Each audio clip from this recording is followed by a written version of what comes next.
الجهة الأولى أن الباحث السني يعتمد على كتابي البخاري ومسلم، وعندما نرجع لهذين الكتابين فإن البخاري ومسلم صححا الروايات ليس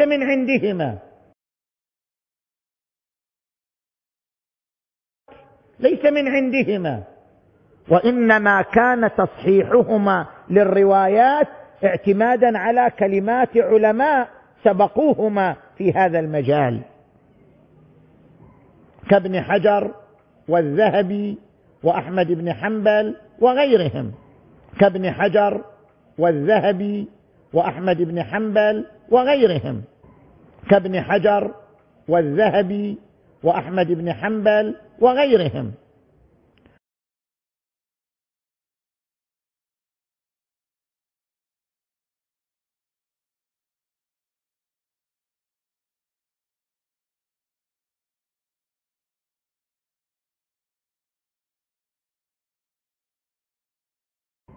كابن حجر والذهبي وأحمد بن حنبل وغيرهم.